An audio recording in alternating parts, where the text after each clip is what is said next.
Killers of the Flower Moon is as brutal as they come. It spans dozens of murders over several years, across a Herculean 206 minutes that allow you to dwell on its brutality in a way few movies ever do. Martin Scorsese and screenwriter Eric Roth take the many details of David Grann's journalistic nonfiction novel and adapt them into textures and background tapestries, while keeping the focus squarely on a toxic love story set against a chilling vision of Native American genocide. Scorsese's two most prominent on-screen collaborators, Robert De Niro and Leonardo DiCaprio, are finally united in one of his films, lending it infinite star power. However, the real revelation here is Lily Gladstone as the wealthy Osage tribeswoman Molly Burkhart, who falls in love with DiCaprio's chauffeur character, but soon begins to see her family and culture slowly die in front of her.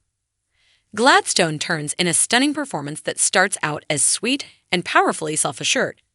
But that aura soon slips away as if the life were gradually being drained from her body and from her eyes. Killers of the Flower Moon is about a string of murders in Oklahoma in the 1920s whose victims were all part of, or connected to, an oil-rich Native community, one whose wealth was placed under white guardians by the U.S. government. But the murders were barely investigated at first. Where it most differs, however, is that in the book Grann held all the cards close to his chest, revealing the bumbling, but downright inhumane, culprits and their methods only gradually, once the newly formed Bureau of Investigation, the precursor to the FBI, began putting the pieces together.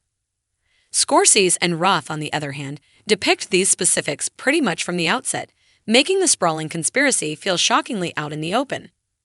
According to Grann's book, it was said that many white men of the time didn't consider killing a Native American to be murder, but rather animal cruelty. All that's left for Bureau Detective Tom White, Jess Plemons, to do when he shows up late into the story is to elicit confessions for what everyone already seems to know.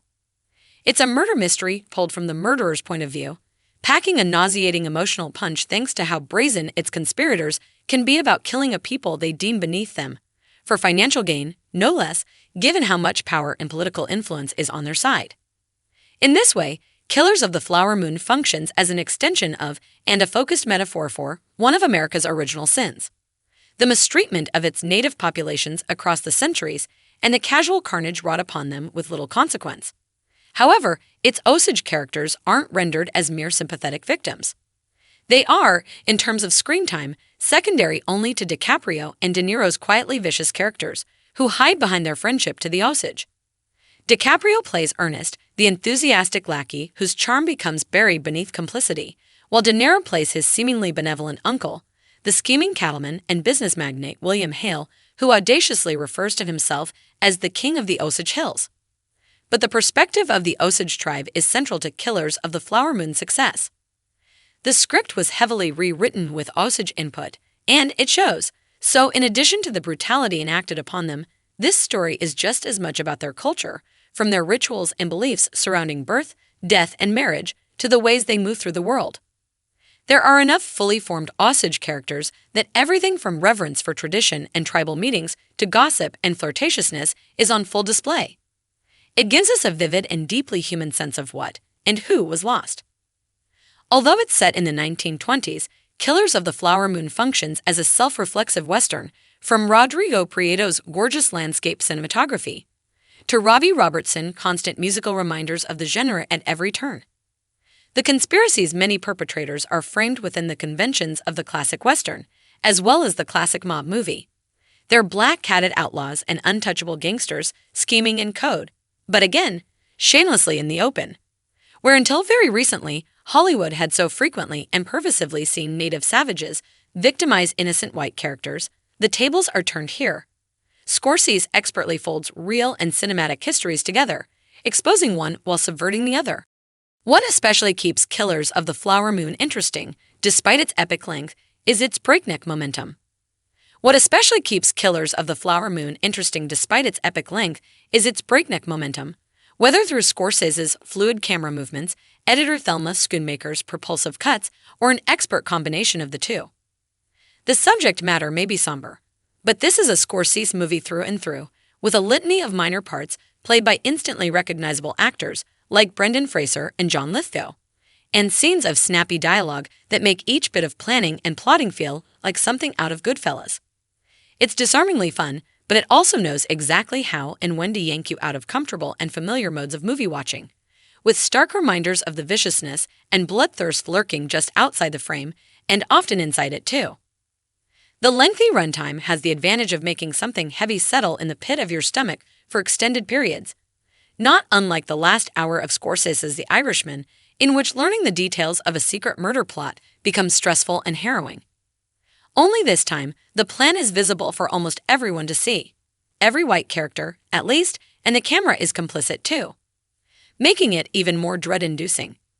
It becomes all the more depressing given the ease with which violence is perpetrated against the Osage, even within the confines of supposedly just systems, which seem unlikely to convict white men of these crimes to begin with.